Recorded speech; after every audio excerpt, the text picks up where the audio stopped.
Student, today we will discuss about the numerical based on the molality, normality, mole fraction, etc. कल जो topic मैंने बताया उसमें हमने इनके डिफिनेशंस के बारे में बताया, लास्ट वीडियो में जो हमने एक्सप्लेन किया, लेकिन कुछ बच्चों को उसमें प्रॉब्लम हुई। बच्चों ने लिखा कि सर ये बेसिसिटी कैसे फाइंड आउट करते हैं, सर ये इक्विवेलेंट वेट में निकालने में बेसिसिटी और एसिडिटी का यूज़ होता है। So how we will find the acidity और basicity of any substance. Suppose you are taking H2SO4,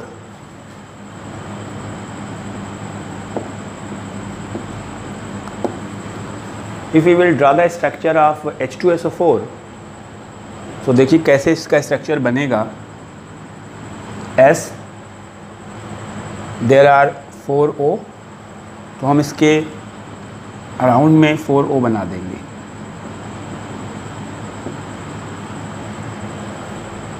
then we will attach 2H, there are 2H, 1H is here and 1H is here. H should be attached with oxygen like this, और ये वाले को हम ऐसे attach करेंगे single bond से, क्योंकि hydrogen पे एक बॉन्ड होना चाहिए। हाइड्रोजन के पास सिर्फ एक इलेक्ट्रॉन होता है और वो ऑक्सीजन से कोवैलेंट बॉन्ड बना लेता है। अब हम इस ऑक्सीजन को सल्फर से अटैच करेंगे। ऑक्सीजन की लास्ट शेल में 6 इलेक्ट्रॉन्स होते हैं और उसको 2 इलेक्ट्रॉन्स की रिक्वायरमेंट होती है, जिसकी वजह से वो 2 बॉन्ड्स बनाता है, covalent bond. Similarly here this also. Sulphur के पास भी 6 इलेक्ट्रॉन होते हैं और 2 की रिक्वायरमेंट होती है, जो कि आप देख रहे हैं इसने 2 शेयरिंग कर चुका है एक से, तो अब सल्फ़र के भी पूरे 8 हो चुके हैं। अब सल्फ़र इस ऑक्सीजन से या इस ऑक्सीजन से शेयरिंग नहीं कर सकता है, क्योंकि अगर आप शेयरिंग करते हैं इस पर तो ऑक्सीजन के तो कंप्लीट हो जाएंगे 8, लेकिन सल्फ़र के इलेक्ट्रॉन बढ़ जाएंगे। या तो ऑक्टेट रूल को फॉलो ना करें, सिडविक या सगडन रूल पे जाएं, या फिर हम क्या कहते हैं कोई और कॉन्सेप्ट का यूज़ करें। So this sulphur form a coordinate bond with oxygen. That's mean ये सल्फ़र 2 इलेक्ट्रॉन इस ऑक्सीजन को लोन पेयर की तरह डोनेट कर देगा और इसी तरह से ये वाले को भी डोनेट कर देगा। जो हमारा H2SO4 का स्ट्रक्चर बना उसमें आप देख रहे हैं कि एक H ये O से अटैच है और एक H ये O से अटैच है। कितने H अटैच हैं O से? 2H। और अगर हम वाटर में डिज़ोल्व करेंगे तो ये दोनों H ब्रेक करके वाटर के साथ हाइड्रोनियम आयन बना देंगे। एक H ये वाला बनाएगा और एक H ये वाला बनाएगा, तो 2 हाइड्रोनियम आयन बन जाएंगे। जब जितने हाइड्रोनियम आयन कोई एसिड बनाता है वो उसकी बेसिसिटी बोली जाती है। इसका मतलब sulphuric acid that's mean H2SO4 की बेसिसिटी कितनी आएगी? 2 आएगी। Basicity of sulphuric acid is 2। So when you will calculate the equivalent mass of sulphuric acid, so what you have to do, you will calculate the molecular mass of sulfuric acid and divided by its basicity, that will be equal to 2. If you want to calculate the equivalent mass of sulfuric acid, so पहले हम molecular mass निकालेंगे H2SO4 का, H2SO4. So 1 is the atomic mass of hydrogen, so 1 into 2, और sulphur का atomic mass होता है 32। Books में point में कुछ दिया होता है, तो हम लोग अपनी कन्वीनियंस के लिए, आसानी के लिए कि हम कैलकुलेशन ना करें तो पॉइंट को निगलेक्ट कर सकते हैं। 16 into 4,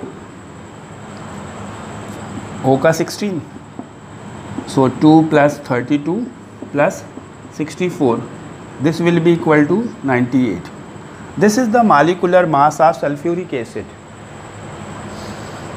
Now you have to calculate the equivalent mass. So equivalent mass E is equals to molecular mass upon basicity. Basicity हम कब लिखेंगे? जब एसिड होगा तो हम बेसिसिटी लिखेंगे, जब बेस होगा तो हम एसिडिटी लिखेंगे, और जब साल्ट होगा तो हम नेक्स्ट वीडियो में बताएंगे कि क्या लिखेंगे। तो यहाँ पे हमने लिया 98 और हमने यहाँ पे बेसिसिटी फाइंड आउट करी थी 2, सो 49। ये तो आपने ईज़िली निकाल लिया था और आपको पहले भी समझाया जा चुका है, लेकिन जो क्वेश्चन आज आया इसमें आपको प्रॉब्लम आई जब मैंने पूछा कि H3PO3 का इक्विवेलेंट मास फाइंड आउट करने के लिए, तो मोस्टली स्टूडेंट ने रॉन्ग आंसर दिया क्योंकि उन्होंने H के अकॉर्डिंग इसको 3 से डिवाइड किया। फिर मैंने उनको बताया कि इसकी ये बेसिसिटी 2 है, तो वो That's why I am making this video. Students, see carefully why the basicity of H3PO3 is 2, not 3. When we draw the structure of H3PO3, what we have to do? First we have to draw the oxygen atom. 1, 2, 3. And how many H? There are 3 H. हमने इसको इससे attach किया, इससे इसको attach किया, हमने एक H को यहाँ से अटैच किया और एक H को हमने यहाँ से अटैच किया। In case of H3PO3, 1 H is directly attach to the phosphorus, यानी कि वो ऐसे अटैच होता है। पी के पूरे हो गए और ये पी एक लोन पेयर देता है ओ को। When H3PO3 is dissolved in water, सो क्या होगा? ये वाला ब्रेक करके हाइड्रोनियम बनाएगा, ये वाला ब्रेक करके हाइड्रोनियम बनाएगा। जो हाइड्रोजन डायरेक्टली अटैच है फास्फोरस से वो हाइड्रोनियम नहीं बनाएगा। तो इसका मतलब कि इसमें सिर्फ वो 2 हाइड्रोनियम ही बनेंगे और इसकी बेसिसिटी 2 आएगी। What is the basicity? Number of hydronium ion formed when any acid dissolve in water, that is called basicity. So when you will calculate the equivalent mass of H3PO3, क्या name है इसका? Phosphorus acid. So molecular mass divided by, क्या लिखना पड़ेगा हमको? 2 लिखना पड़ेगा, 3 नहीं लिखना पड़ेगा। तो अगर हम H3PO3 का मॉलिक्यूलर मास निकालते हैं, so it will be 1 × 3 plus 31, phosphorus का atomic mass 31, plus 16 × 3, so it is 3 plus 31 plus 48, that's equal to 2, 7, 8, 82. So equivalent mass will be 82 divided by 2.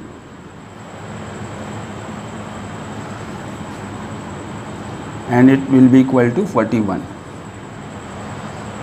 So in this way we can find the equivalent mass of any substance. Here you have seen H3PO3 phosphorus acid has the basicity 2, लेकिन अगर आप H3PO4 की बात करेंगे, H3PO4 की बात करेंगे तो इसकी बेसिसिटी 3 आएगी। आप स्ट्रक्चर बना के देख सकते हैं, अगर प्रॉब्लम आती है तो आप डिस्कस कर सकते हैं। अब अगर हम किसी बेस के बारे में बात करें, किसी बेस की हमें इक्विवेलेंट मास निकालना है, suppose CaOH whole twice. So what you have to see, in that we have to see the hydronium ion, but in case of the bases we have to see hydroxyl ion. OH देखने हैं, OH negative, कितने OH बनेंगे अगर हम इसको water में डालेंगे, अगर वाटर में डिज़ोल्व करेंगे तो CaOH होल ट्वाइस में कितने OH बनेंगे, वो उसकी एसिडिटी बोली जाएगी. तो इसमें स्टूडेंट्स कितने बनेंगे, 2 OH निगेटिव आयंस बनेंगे अगर आप वाटर में डालेंगे, because it is having the formula CaOH whole twice. तो हमें अगर इसका इक्विवेलेंट मास निकालना है तो मॉलिक्यूलर मास निकालने के बाद what we have to do, we have to divide by 2 because its acidity is 2. In case of bases, what we will tell, acidity is 2. So molecular mass of CaOH whole twice, that's Ca का atomic mass 40 plus bracket start here 16 plus 1 multiply by 2, it is 40 और ये हो जाएगा 17 multiply by 2 तो 34. So that's equal to 74. और acidity of this is 2. So equivalent mass is equals to 74 by 2. That's equal to 37. So it is clear you how to find the equivalent mass of any substance, any acid or any base, and it is also clear how to find the basicity or acidity of any substance. Now moving towards the numerical portion of the this chapter, that means molarity, normality and mole fractions. I am taking one numerical on the basis of the normality because it is the new one for you. Suppose calculate the normality of CaOH whole twice solution when 7.4 gram CaOH whole twice is dissolved in 500 ml of solution. So student, see, in the question volume is given to you 500 ml. As you know the formula of normality, this is the solution. Normality is equals to WB, that's mean mass of solute, upon equivalent mass of solute. यहाँ पे हमको equivalent mass का use करना है, that's why I am using this numerical to you, into volume of solution. Litre में लेना है हमको, यहाँ पे ml में नहीं लेना है, इन लीटर. कुछ बुक्स में यहाँ पे ml पे लेते हैं और ऊपर 1000 से मल्टीप्लाई कर देते हैं, वो भी करेक्ट है, लेकिन आपको ये ध्यान रखना है कि वॉल्यूम को लीटर में लेना है, so you will never be wrong. So volume हमको 500 ml दिया गया है सॉल्यूशन का, जिसको हम लीटर में कन्वर्ट करेंगे तो 1000 से डिवाइड करेंगे, 0.5 लीटर. और हमको ग्राम मास दिया है 7.4 ग्राम, दैट शुड बी इन ग्राम, और हमको यहाँ पे वो रखना है, लेकिन हमको उसके पहले इक्विवेलेंट मास फाइंड आउट करना पड़ेगा. किसका? वो भी CaOH होल ट्वाइस का. तो CaOH होल ट्वाइस का मॉलिक्यूलर मास अगर हम फाइंड आउट करते हैं, जो कि अभी मैंने किया था, तो हुआ वो 74. और ये बेस है, तो what is the acidity of it? It's acidity is 2 because 2 OH will be formed. So equivalent mass is equals to 74 upon 2. That's equal to 2 3 is 6, 2 7 is 14. इन वैल्यूज़ को हम यहाँ पुट करेंगे. Normality is equals to 7.4 divided by 37 into 0.5. remove this point like this.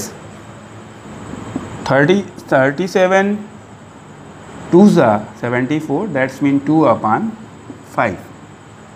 So the normality of the solution, you can write 2/5 n, or you can write 5 4s are 20, that's mean 0.4 n, or you can write 0.4 gram equivalent per liter. So I think you understand how to find the normality of any solution. Okay students, कभी कभी question में normality दी जाएगी तो उसमें से solute का ग्राम मास निकालने को पूछा जा सकता है, इक्विवेलेंट मास पूछा जा सकता है। कभी कभी नॉर्मलिटी को बहुत डिफ़िकल्ट टर्म्स में भी लिख देते हैं, जैसे हमने लिखा 0.25 n। So it is easy, her student जान जाएगा कि इसकी नॉर्मलिटी 0.25 है और नॉर्मलिटी की जगह पे हमको 0.25 रखना है। लेकिन अगर कहीं पे लिखा है semi normal, semi normal, semi normal क्या है, इसमें कोई वैल्यू नहीं दी गई है। Semi normal means normality n/2, that's mean, और यू कैन से 1/2, और यू कैन से 0.5 n। सेमी नॉर्मल मीन्स क्या हुआ, n/2, यानी नॉर्मलिटी की जगह हमको क्या रखना है, 1/2 वैल्यू लगानी है या 0.5 लगानी है। इसी तरह से binormal, binormal, binormal means normality 2n। Decinormal, decinormal means normality n/10, और you can say 0.1 n। Centinormal, centinormal means centinormal means n/100, और you can say 0.01 n।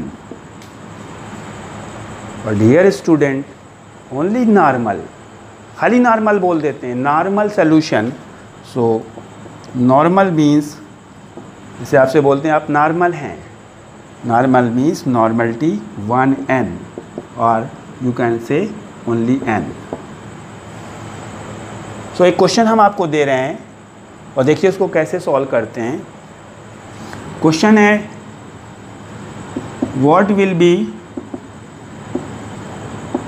mass of HNO3 in 800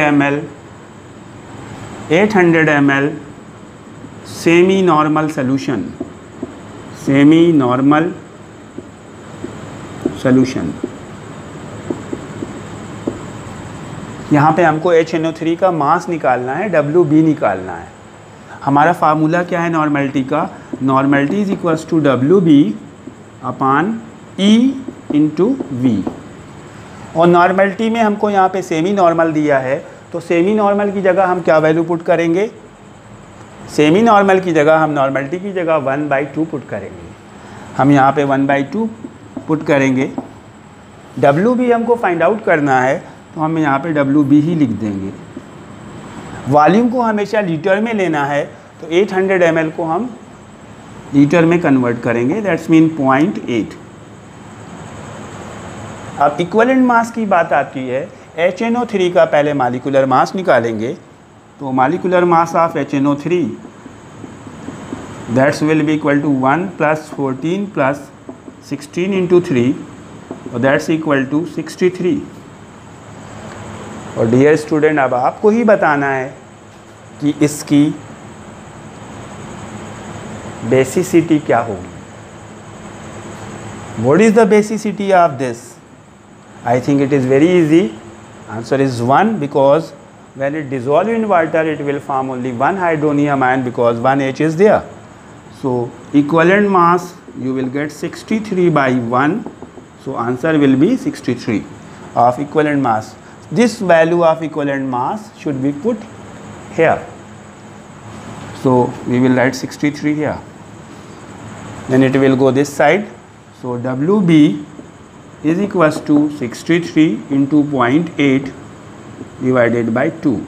2 ones are 2, 0.4. 4 3s are 12. 4 6 are 24, 125.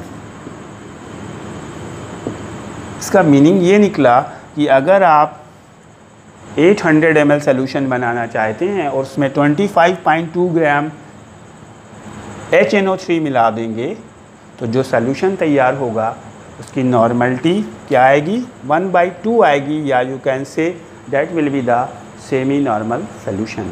Okay, now see what is the other type of numerical on the basis of mole fraction.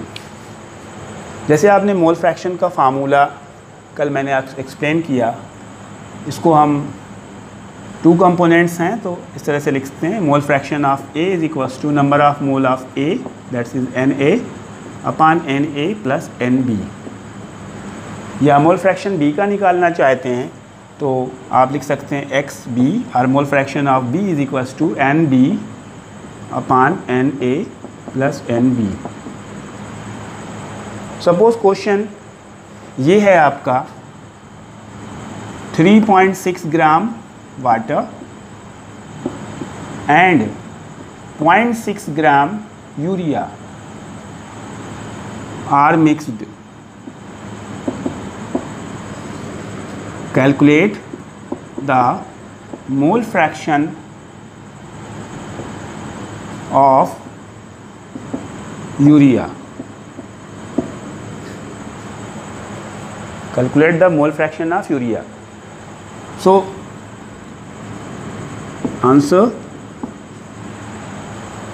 first of all this mass should be converted into mole. ये मोल में नहीं दिया गया है students. अगर मोल में दिया होता तो हम डायरेक्टली इस फार्मूले में पुट कर देते, लेकिन ग्राम में दिया है तो पहले हमको ग्राम से मोल में कन्वर्ट करना पड़ेगा.